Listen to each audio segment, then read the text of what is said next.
importante, no solo del sector turístico, sino de otros sectores que están vinculados productivamente a este sector. Eso también se evidencia en cómo la relación habitante y turista en la realidad de Cuenca es baja, no llega ni a uno, y en el caso cubano sí se logra aproximar, ¿no? Eso también, como les comentaba, en el 2011 el gobierno impuso una ley en que en cierta medida liberalizaba el sector turístico y otro tipo de actividades dentro de la isla.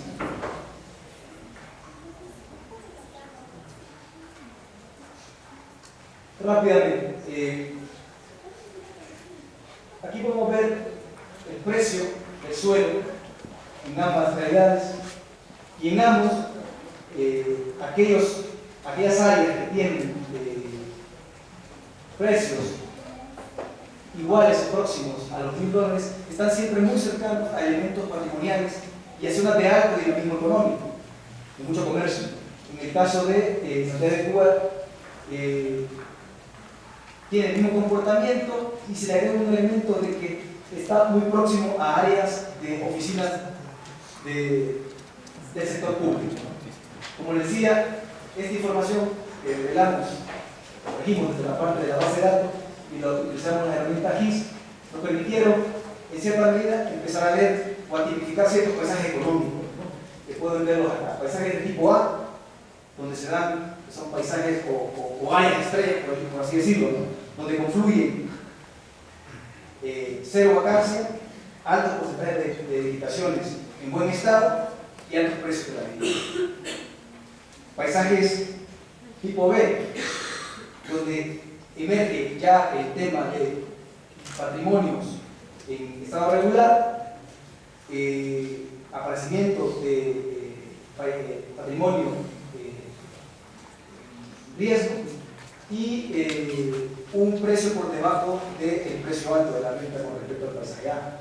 Y el paisaje C es donde confluyen muchos elementos críticos, ¿no? Donde hay alta concentración de edificios de riesgo y de baja conservación, y donde también la tasa de vacancia es muy alta y emergen también los precios más bajos en ambos centros históricos.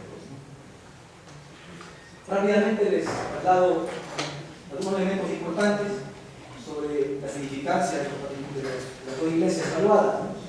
Donde se reconoce claramente que ambos bienes representan un elemento importante dentro de lo que es el territorio. Se reconoce también que son generadores de beneficio, ¿no? Es importante ver cómo la iglesia también no solo se mira por el uso estricto que presta, que es el derecho espiritual, así decirlo, sino que también vinculaba a otros elementos de servicio a la comunidad. Y evidentemente planteaba, ¿no?, en altos porcentajes, como así en Santiago, que se reconoce que invertir en el mantenimiento de los bienes culturales no es considerado un gasto. Se reconoce también el valor de significación territorial de los bienes culturales ante su rechazo de ser sustituido por otro. Rápidamente, dos cosas. Cuando se le hace la pregunta de la disposición al pago, esa disposición al pago, evidentemente, es muy alta en Cuba. No obstante, en Cuba, en Santiago de Cuba, esa disposición al pago es muy baja. Y evidentemente, el colega cubano decía que a la hora de hacer la encuesta, la gente era muy reticente, ¿no?, a develar temas económicos y en cierta medida se puede ver en situación precaria económicamente, tengo que dar una respuesta obvia de que, bueno, que tampoco puedo contribuir, ¿no? Entonces, eso hacía en cierta medida que la tasa de respuesta fue muy baja, inclusive el universo que manejamos, la muestra que manejamos en Santiago, se reduce de forma muy grande con respecto a Cuenca. Pero, ojo, cuando se encontraban las personas la disposición a contribuir desde un punto no monetario, en ambos casos, sobre todo en Cuba, el elemento era muy importante el crecimiento. El 5% de los encuestados decían, en el caso de Cuenca, que estaban dispuestos a contribuir bajo otra figura que no sea monetaria. Y en el caso de Cuba, llegaron al 81% en esta misma categoría. Rápidamente, el trabajo comunitario es uno de los elementos que más aparecía dentro de lo que es la forma ¿no?, económica de contribución de las personas, en el caso de la MICA.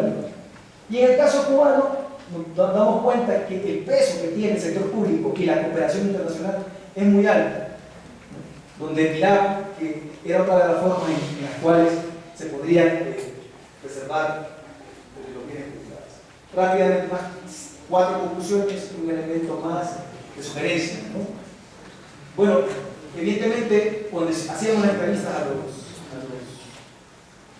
entendidos en el tema inmobiliario, decía que el elemento patrimonial en cuenta no juega una variable de importancia a la hora de tener un elemento de incidencia en cuanto al tema del valor de los bienes patrimoniales y de la presencia de turistas. Es importante también que para ambos casos analizar la perspectiva frente al paisaje edificado patrimonial, dado su paisaje de deterioro que presenta lo que hablaba en el tema de Cuba, siendo en el caso cubano un elemento que corre un alto poder de deterioro.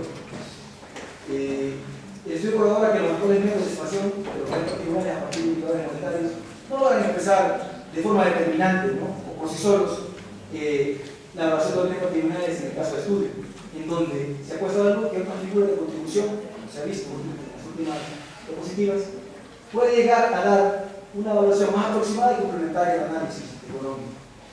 Por ello es importante que este tipo de aproximaciones o enfoques, ¿no?, puedan estar consideradas a la hora de aproximarse a este elemento de conservación del patrimonio, donde el tema de los métodos de evaluación contingente puedan aportar a la mejor toma de decisiones por parte de las autoridades competentes.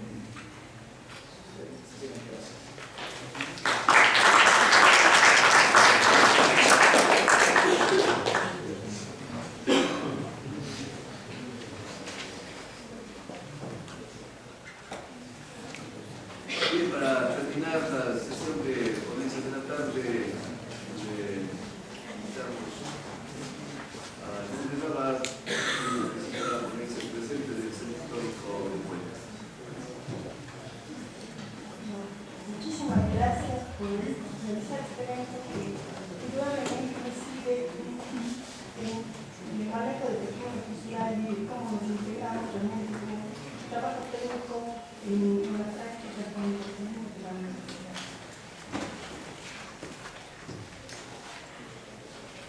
La declaratoria de Centro Histórico de Cuenca como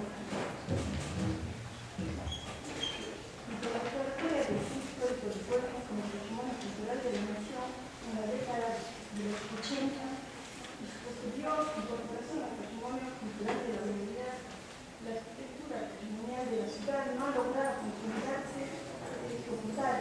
Parte significativa de su patrimonio edificado ha perdido autenticidad e integridad. A pesar de todos los esfuerzos realizados desde el Estado, como desde los gobiernos locales y desde la academia, la pérdida del patrimonio edificado de la ciudad continúa de una manera imparable. La necesidad de trabajar técnicamente en equipo no se ha cumplido. Los contrarios intentos de trabajo conjunto se han visto afectados con intereses personales y políticos. No se ha logrado priorizar la conservación y desarrollar el patrimonio integral de la ciudad. Pero además se han desaprovechado no solo los espacios económicos, sino también los pocos profesionales con quienes se cuenta. Es una reflexión de la experiencia de un ejercicio profesional y el análisis de los datos proporcionados de la investigación de la unidad que establece que la arquitectura de la de las áreas históricas y patrimoniales. Es fomentar el trabajo en equipo con todos los actores involucrados para fortalecer las diferentes iniciativas ciudadanas, públicas y privadas en la conservación de nuestro patrimonio. Y obviamente celebro la presentación del profesor Eduardo, que nos trajo la necesidad urgente de trabajar con todos los actores que estamos haciendo el patrimonio y con la comunidad. Tenemos que realmente replantear toda la filosofía y la forma de trabajar, de abordar el ingreso en la conservación de las áreas patrimoniales.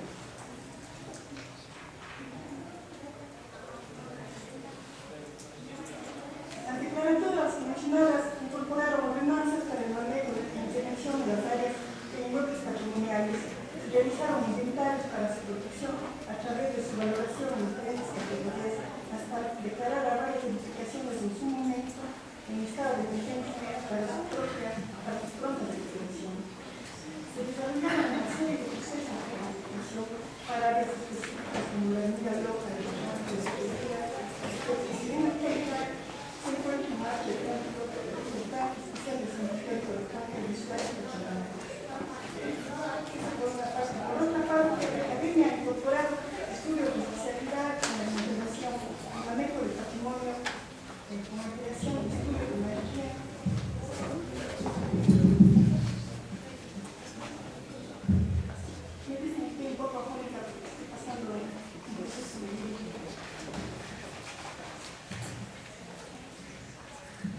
comunitarios, habitantes y ciudadanía en general ha sido en la práctica casi nula, salvo contados ejercicios como el trabajo en el barrio de San Tokio, perdiéndose la oportunidad de incorporar en el proceso el manejo y control del centro histórico y de las áreas patrimoniales a los sectores que viven, trabajan y se desenvuelven en estos espacios, y sin los cuales la identidad del distrito de la comunidad montana no existirá. Entonces, la necesidad urgente de abrir al debate público la manera de encontrar caminos de comunicación para sumar esfuerzos y trabajar en coordinación entre los diferentes organismos que velan para la conservación, el mantenimiento y manejo del patrimonio arquitectónico del pueblo. Este balance de conservación del patrimonio implicado por la ciudad de Cuenca nos abrimos al debate desde diferentes órganos.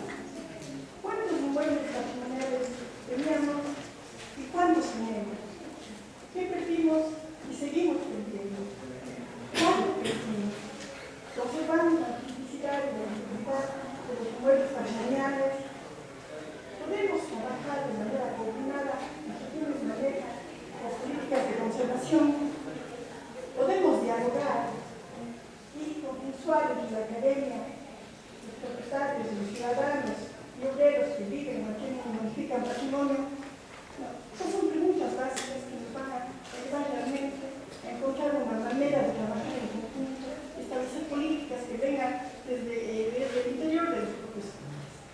Yo creo que es bien importante y necesario cambiar la idea de que siempre escucho una palabra que dice nosotros tenemos que hacer que las comunidades, incorporar a las comunidades en nuestros procesos, en nuestros planes, en los proyectos que estamos planteando. Pero realmente, en la realidad, es necesario hacer que las comunidades que integran a los técnicos en sus proyectos. Y hablo de comunidades organizadas o simplemente propietarios.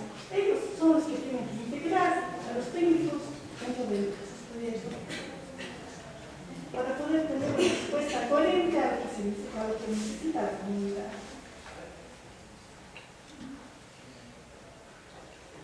Entonces, para analizar esto, nosotros abordamos desde el inventario que se realizó en el año 1975, en el que era el entusiasmo de una serie de profesionales que logró hacer un inventario donde había un listado, también había una investigación histórica, se trabajó inclusive con algunos antropólogos, pero era a nivel inicial de la ciudad.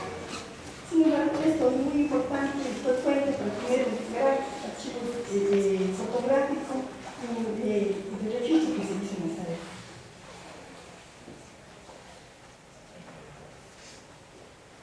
De acuerdo a las ordenanzas establecidas a las categorías establecidas en el Plan Ordenal, los inmuebles inventariados en el 75 establecen en esta ilustración, como ustedes pueden observar, tenemos 25 edificaciones con gran valor, 101 edificaciones con valor A, 580 con edificaciones con valor B.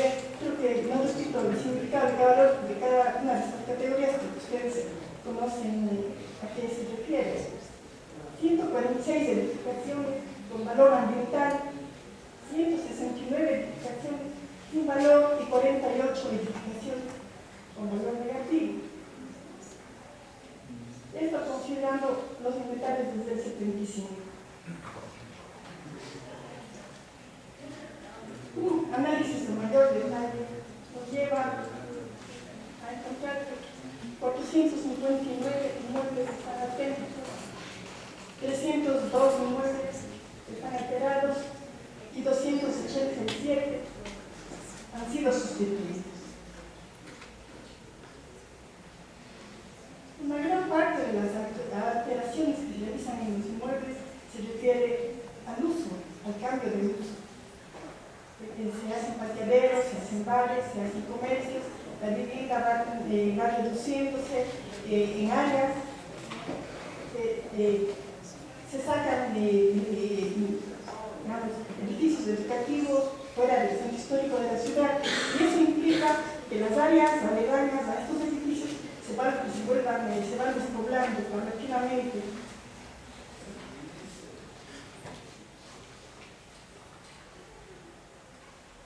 En así hablando en términos numéricos, podríamos decir que no se cumplió con la protección de la ciudad cuantitativamente. Hay muchos ejemplos que vamos a ver que sí se hicieron unos muy buenos trabajos y desde todas las instituciones. Pero en general quería mostrarles ejemplos que nos van a ubicar en lo que estamos hablando. Ustedes tienen una gran cantidad de documentación tanto en la universidad como en el municipio de Índice, y tienen una gran posibilidad de acceder a esto. Pero por ejemplo podemos ver en esta manzana una vista aérea cuando el 78, cuando ustedes ven en el cuadro marcado, tenemos un inmueble que tenía patio y huerta, y hoy tenemos la gran área de cuartel.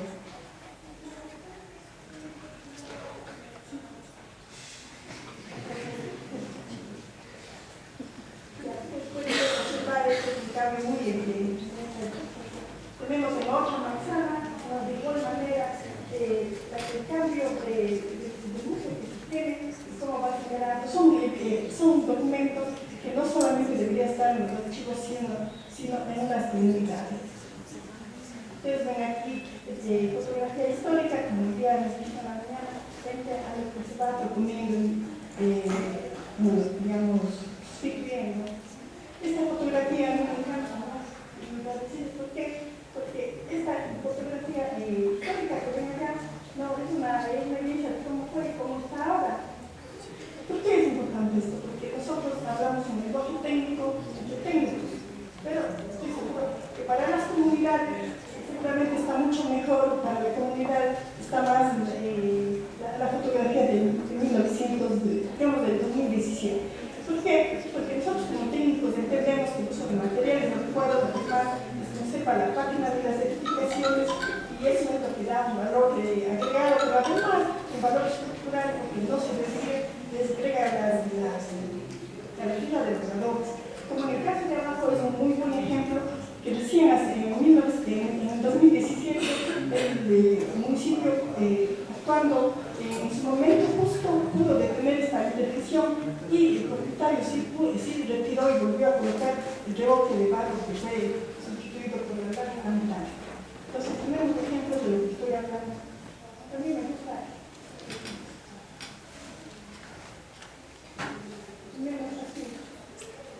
Este es del 2017. Imagínense, cada parqueo es un problema, no solamente de cambio de uso estructural. Toda la fachada del frente es una fachada de adobe que está trabajando prácticamente en volada. Cuando hablamos de cambios de uso, hablamos también está el cambio de la materialidad y la estructura misma. Nosotros ya en años anteriores, viendo esta necesidad de trabajar en conjunto, la UNESCO promovió un proyecto de la estrategia de apoyo a la ciudadanía para la conservación. Realizamos una serie de talleres, hicimos como objetivo principal abrir una distracción concertada para indicadores del programa de apoyo a la ciudadanía y a la conservación de los inmuebles patrimoniales del municipio.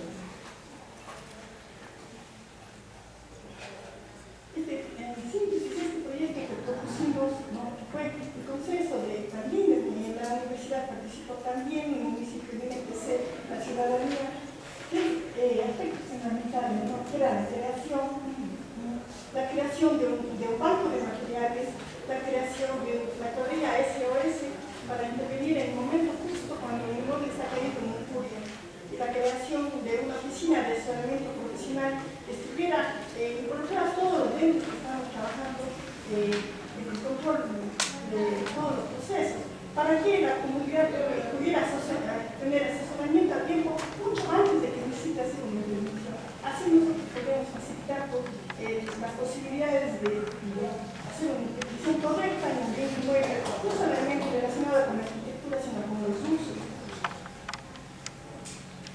Por ejemplo, aquí hay un ejemplo de la universidad, digamos que está muy conocido, ustedes conocen el escenario San Luis. En el escenario San Luis tenemos los inmuebles demolidos de la autoridad,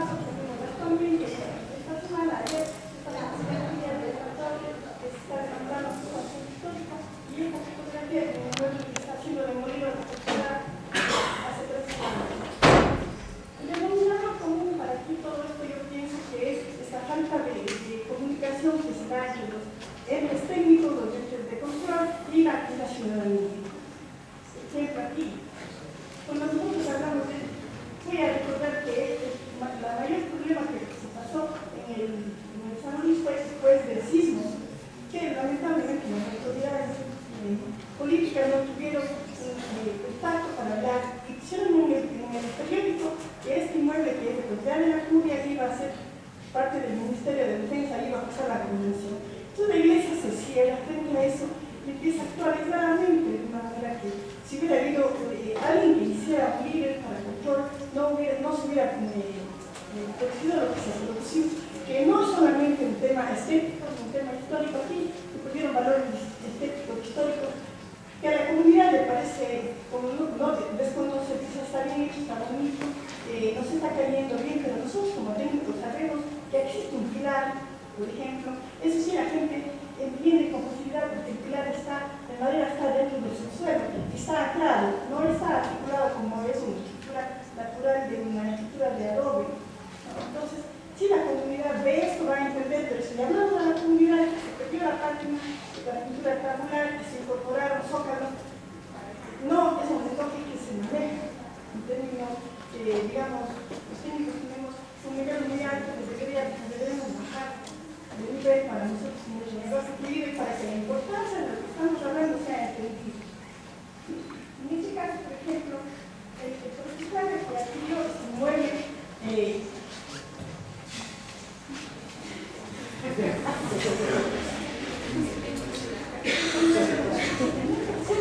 ya hizo la escritura, nunca hizo testimonios de universidad, le dijeron, nunca le dijeron, usted sabía participar, porque él quería hacer un comercio y en este tiene un inmueble de valor, altísimo valor de patio, quería hacer un parqueo. Por suerte el municipio lo ha detenido y está construyendo el comercio. Ya saben esto, no se pudo salvar. ¿Por qué? Porque el gobierno tiene sus planes aislados de lo que es la planificación de lo que es el mantenimiento del patrimonio. No tiene nada que ver con la planificación para el Ministerio de Transporte dijo no hay nada aquí fuera de la ciudadanía. Ustedes saben que inclusive no se les respetan las mismas decisiones municipales. Bueno, este proyecto sí es loquísimo, ¿no? Vean, queriendo densificar la ciudad, van a proponer en este edificio es un proyecto de edificio de 8 pisos acá, luego un edificio de 8 pisos sobre todas las estructuras de adobe, y ven aquí, ¿cuál sería el resultado futuro de la ciudad? El tema aquí no es solamente la generación, sino ya es todo el concepto de manejo de cómo densificar una ciudad, de cómo hacer que la gente participe creando. Nosotros con quienes vamos, ellos nos buscan a nosotros cuando podemos darle una solución técnica, pero el manejo del patrimonio va más allá de lo que este proyecto que nosotros hicimos con el aval de la UNESCO, de un instante, digamos así, hoy por hoy ha avanzado de esta manera y es la manera de trabajar con la comunidad. Un pequeño incentivo puede conseguir muchísimo más que un montón de reglas. Yo también estoy de acuerdo que una regla, ser general del patrimonio no ha dado resultados aquí en ninguna parte del mundo. Si la comunidad no participa, no entiende, no quiere, no nos busca, es imposible realmente mantener el patrimonio. Quería mostrar estos ejemplos que son casos que la comunidad por sí sola ha logrado mantener el patrimonio. Tenemos esta casa de aquí, un bien estado de conservación, esto que es reciente, que se venía abajo, a pesar de que la cubierta es compleja nueva, pero ya hay un avance y una respuesta de la comunidad. No, por ejemplo, este caso no tiene ningún valor para el municipio, podemos demoler. Hoy por hoy está respetada la tecnología y hemos inclusive desarrollado una serie de talleres para crear esta necesidad de capacitar a los comunidades. También hacia el interior de la manzana, sí, 1978-2017, vemos que si es posible, la comunidad está trabajando sola realmente, y no hace bien cuando tiene una cultura, digamos, necesitamos ir más allá de las reglas. Esta es la misma fotografía del centro de Manzana que todavía contamos, tenemos hay varios casos de esto. Entonces la básica pregunta, ¿para quién conservamos? Esa es una pregunta clara larga, necesitaríamos 15 minutos más. No tiene la capacidad de hacer el tópico de escuchar por este minuto.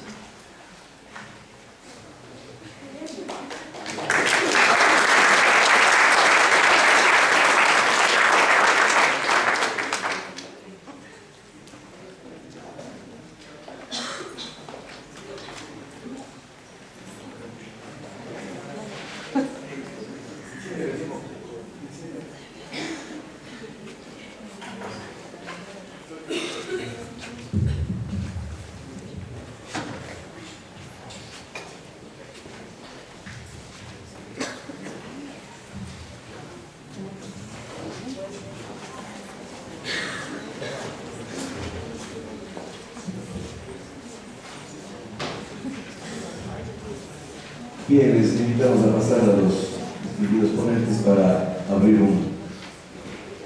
una conversación de aproximadamente 30 minutos.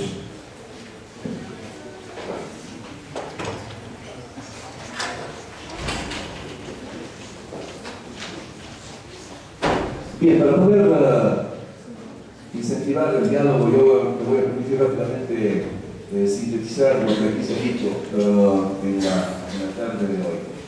El profesor Rojas ha presentado una interesantísima conferencia en la que señala que deja notar los cambios de paradigmas de la conservación del patrimonio y que eso lleva a un desafío de gobernanza, a un nuevo modelo de gobernanza, en el que fundamentalmente él propone que debe haber una conjunción, una integración de los diferentes actores, fundamentalmente promotores, beneficiarios e inversionistas. Y que en función de eso él visualiza algún camino a recorrer que tiene que ver con unir la conservación histórica con el planeamiento urbano, que el planeamiento urbano propicie la ocupación de las áreas históricas, mitigar los efectos negativos del aburguesamiento de ciertas áreas de la ciudad, modular la regulación, dice él, abrirse regulaciones flexibles y establecer instituciones unificadas. Yo me voy a permitir dejar dos cosas ahí para la conversación. Me parece que cuando se habla de patrimonio y desarrollo, hay que comenzar, me parece a mí, replanteando la noción de desarrollo, porque parecería que estamos trabajando sobre esa noción de desarrollo de los años 70, que no da salida a los problemas del patrimonio. Creo que replantearse la conservación del patrimonio significa replantearse también la idea de desarrollo, me parece a mí. Y dentro de esa idea de desarrollo que deberá sugerir otra forma de pensar, creo que hay que darle también, o hay que pensar en el nuevo rol que debe tener la academia en ese proceso. Bien, Paula Moreno nos ha presentado un interesante trabajo sobre la declaratoria y la consiguiente salvaguarda del ejido de Pacatoquilla, y les ha dicho dos cosas que a mi modo de ver son fundamentales. La una, se está declarando a un bien intangible, se está declarando a parte del patrimonio inmaterial de su país, pero ese patrimonio inmaterial se concreta en un objeto, que es el sombrero, y el riesgo que podemos correr es que protegemos el sombrero y no lo que efectivamente debemos proteger, que es el proceso, los saberes, los conocimientos que están en ese patrimonio. Nos ha mostrado algunos datos de mejoras de las condiciones de las tejedoras, o en general, no de mejoras, de las condiciones de las tejedoras desde el año 2013 hasta acá, y se ve que la situación efectivamente es alarmante. Hay un proceso de desaparición de ese saber y de esa práctica cultural y económica también. Jorge Amaya nos muestra una comparación interesantísima entre dos ciudades, Fuente en Ecuador y Santiago de Cuba, y él llega a dos conclusiones fundamentales. El patrimonio por sí solo no aumenta el turismo. Creo que eso para el caso de Cuenca es un dato importantísimo, porque nos comenzamos a soñar de que con la declaratoria iba a subir 8 veces el turismo en la ciudad, y total aparece que tenemos una tasa negativa desde el año 2013 hacia acá. Y también una cosa que es fundamental, sobre todo cuando relacionamos patrimonio y el tema de desarrollo y el tema económico, y es que en el caso de Cuenca su estudio demuestra que la condición de declaratoria patrimonial incide negativamente en el precio de los bienes. Ese es un tema fundamental para hablar de relación patrimonio y economía. Finalmente, Lourdes Abad nos presenta desde su experiencia, que es una experiencia realmente importante, profesional en el ámbito del patrimonio, nos hace ver que la sección de Cuenca no es de lo mejor. Finalmente, ella concluye en que Cuenca no ha cumplido con la conservación de su patrimonio histórico, particularmente el centro histórico, desde la declaratoria, y plantea algunas alternativas para superar esta situación. Sobre todo, habla de oficinas de asesoramiento, esta constitución de este SOS patrimonial y las relaciones interinstitucionales y con la comunidad. Eso rápidamente para poder orientar la conversación y darles a ustedes la palabra. Así que les escuchamos. Muchas gracias. Bueno, quiero felicitar a los 4 ponentes de la tarde por las exposiciones. Yo quisiera hacer una pregunta que por lo menos enlaza a las tres exposiciones, precisamente lo que Diego señalaba, que hay una contradicción entre lo que dice Eduardo y lo que dice Jorge. Eduardo en su exposición decía que en general, y seguramente es así, el estar en un entorno patrimonial hay un incremento del valor económico, no sé si del inmueble patrimonial mismo o de los inmuebles que están en el entorno, que podría ser diferente. En cambio, Jorge plantea que en el caso específico de Cuenca, desde que los bienes patrimoniales son declarados patrimonio de la humanidad, han empezado a perder valor económico. Yo creo que estas dos posiciones tienen un puente también con lo que dice Lourdes. ¿Por qué se interviene tan mal en la ciudad? ¿Qué intereses existen para que en la ciudad se hagan tantas intervenciones erróneas, demoliciones abusivas, atropellos de los centros de manzana, etcétera, etcétera? Me parece que hay un interés económico. Y finalmente, creo que es importante diferenciar el tema de la economía en los centros históricos de la economía de los edificios mismos. ¿Por qué? En el caso del centro histórico de Cuenca existen varios edificios de impacto negativo, es decir, sin valor patrimonial alguno, que sin embargo tienen un muy alto valor económico. ¿Sí? Entonces, yo creo que estas son cosas sobre las cuales todavía tenemos que pensar un poco más, encontrar razones. Creo que las respuestas están relacionadas con contextos específicos, me parece, porque Cuba y Cuenca no son comparables. Posiblemente los ejemplos de referencia de Eduardo no son pertinentes a todas las realidades patrimoniales y menos todavía el caso de Cuenca, pero bueno, creo que justamente esa es la riqueza de la diversidad de la situación de patrimonio. Yo hago esta pregunta así en general, no sé, tal vez algunos de ustedes me pueden ayudar a encontrar una respuesta. Bueno, sobre las maneras de intervenir en el sitio de Cuenca, como que está realizando es que no hemos logrado que sea la comunidad que nos integre a nosotros dentro de los proyectos. La comunidad está actuando de una manera rápida y atrevo a decir desde el mundo del miedo, desde el mundo del miedo de que no puedo hacer aquello, que quiero hacer en mi propia casa, que viene dado en un formato que se llama línea de fábrica. Entonces, eso significa una dificultad. Que nosotros trabajáramos desde sí, de cómo hacer estas adaptaciones, intervenciones y intervenciones en su casa. Esto sí puede ser, no desde lo que creo que no se puede.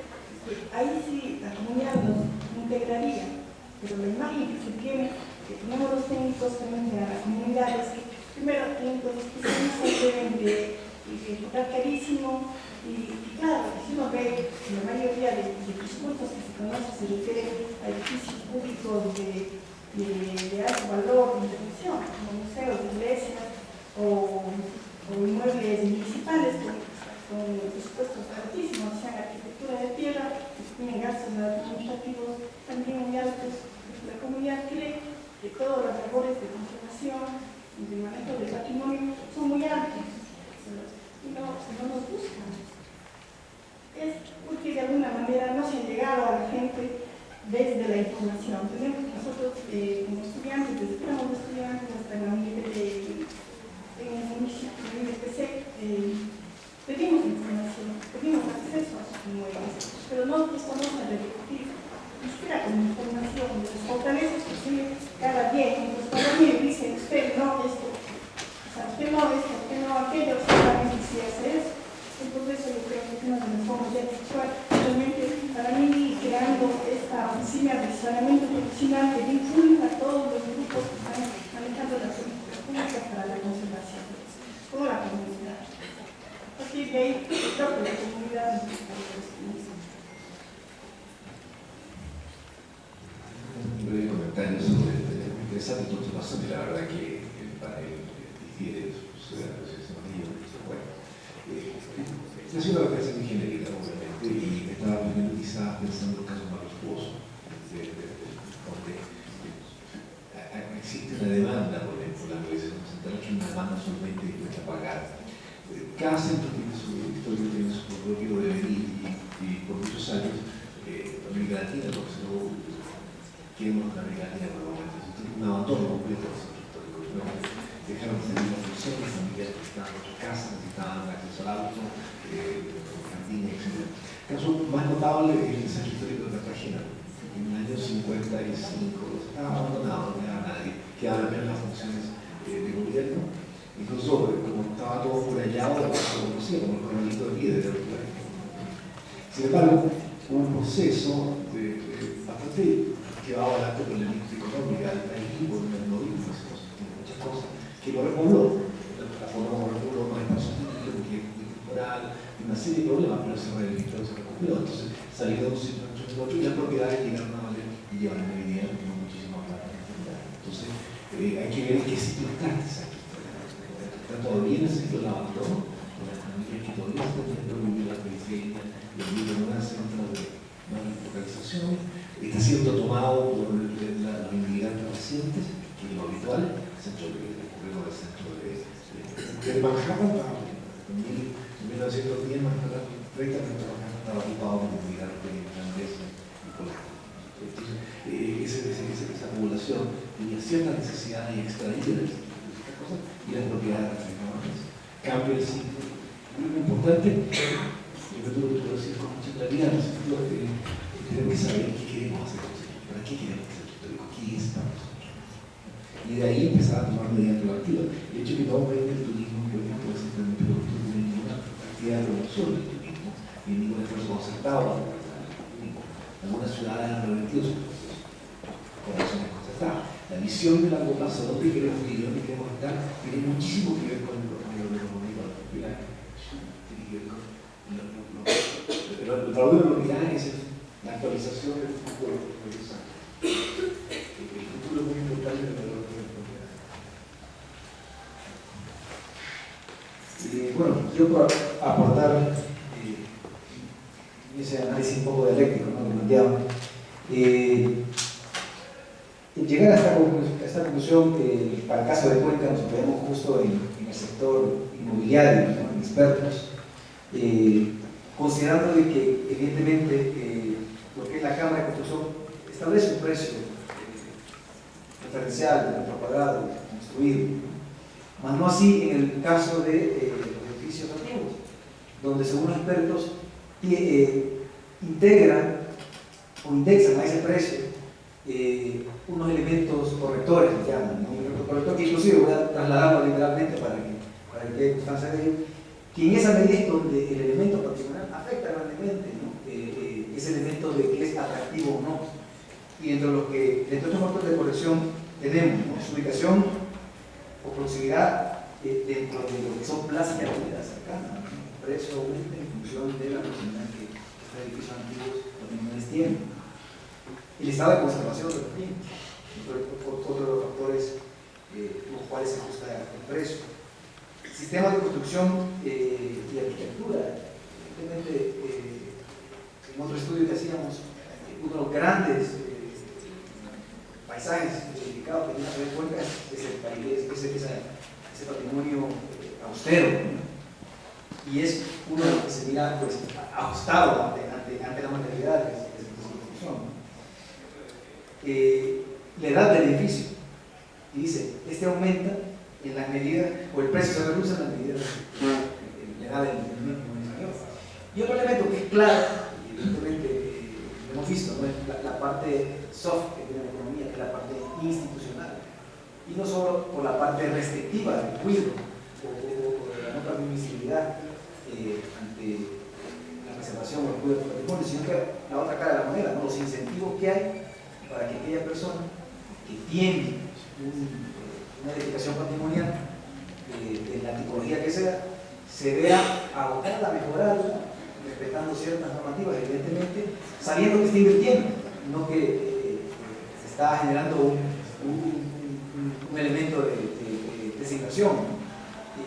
Incluso, uno de los estudios que hicimos con el amigo de Patrimonio como Recurso, mirábamos que precisamente las actividades económicas que circundan a estas edificaciones monumentales de la ciudad no buscan para localizar sus actividades económicas grandes edificios o edificios de un valor mediano, sino que a las edificaciones de un valor muy bajo, porque precisamente ahí está la oportunidad de poder incidir de una forma no clara y expedita como edificaciones. Entonces yo creo que ese elemento también es importante. Yo digo algo más personal que tienen territorios pueden fomentar y revertir pueden sacar.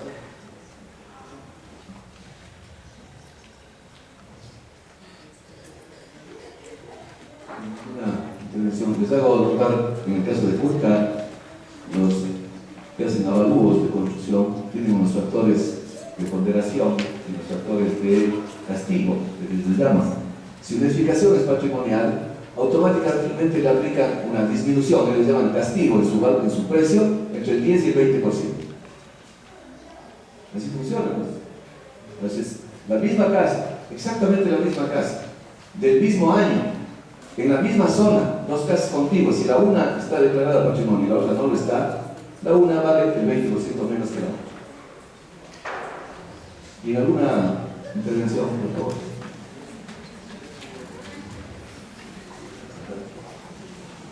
Buenas tardes a todos, muy buenas todas las presentaciones. Una pregunta para el doctor Eduardo Rojas.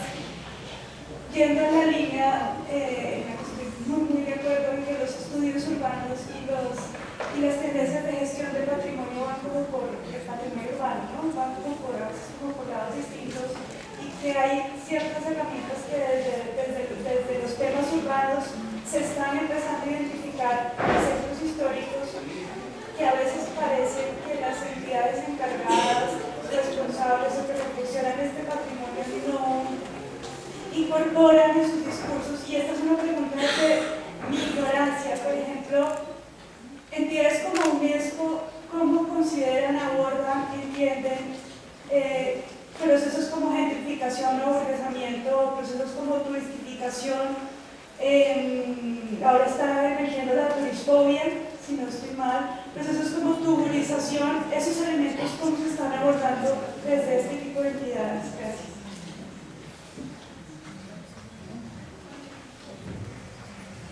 Creo que la necesidad de unificar la gestión de las áreas patrimoniales urbanas, los aspectos culturales, los aspectos de desarrollo económico y social fundamentales, una necesidad urgente por múltiples razones que hemos discutido en esta misma sala de día.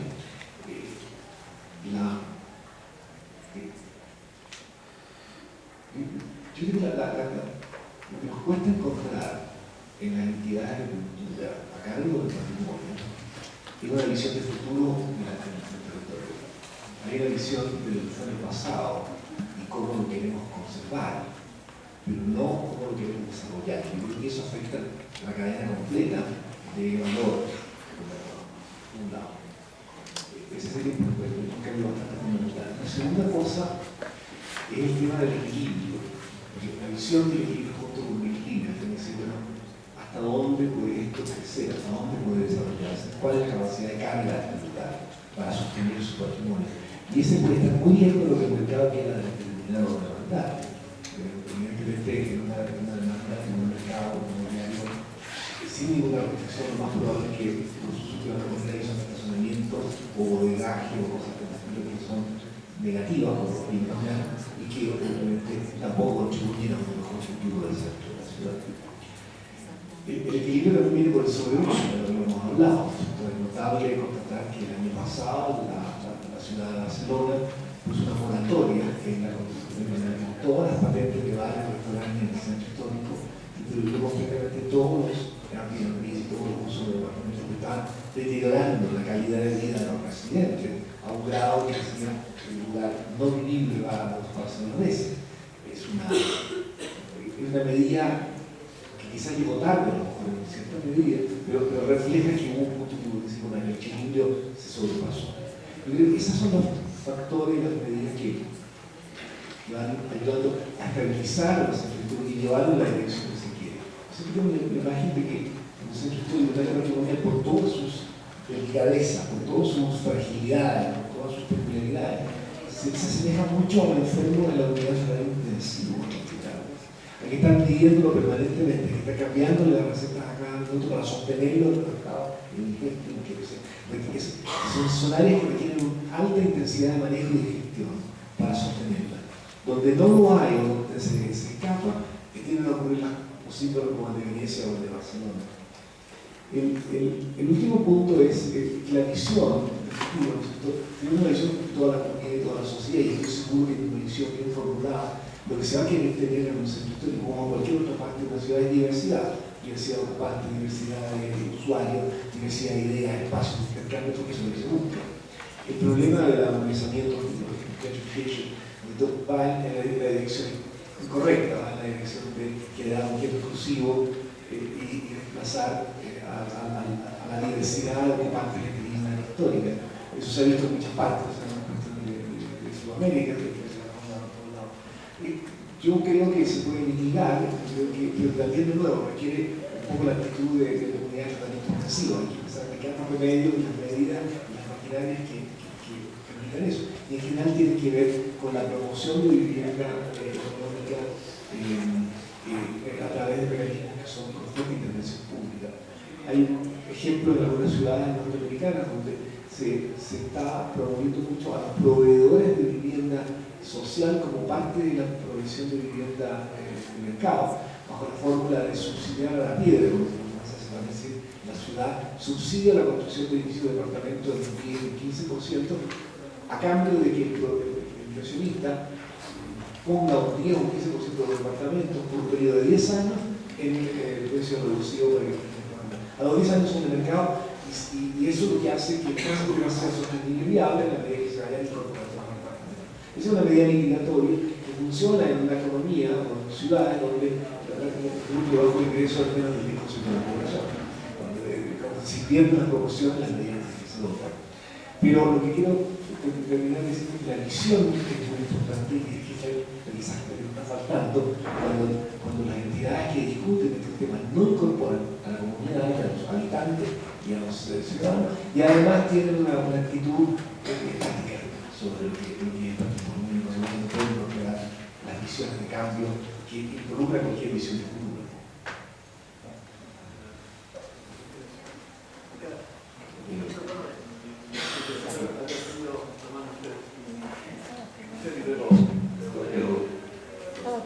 Buenas tardes.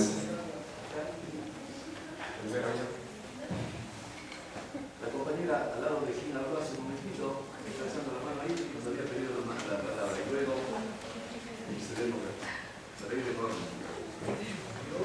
Gracias. Buenas tardes. Primero felicitarles por sus excelentes ponencias.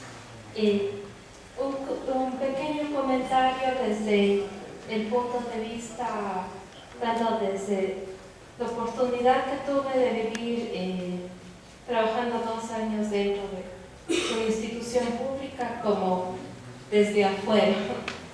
Yo creo que para presentar un proyecto arquitectónico para la conservación, para la intervención de un inmueble, estará dado según a la cantidad de investigación que el profesional pueda hacer del inmueble para tener lineamientos y parámetros de cómo intervenir en el inmueble puntual. Y está en nuestra experticia como profesional de guiar al propietario o promotor de la intervención, llevarle a un buen camino, que sea una buena intervención que se pueda realmente llamar restauración y no caer en ese punto tan frágil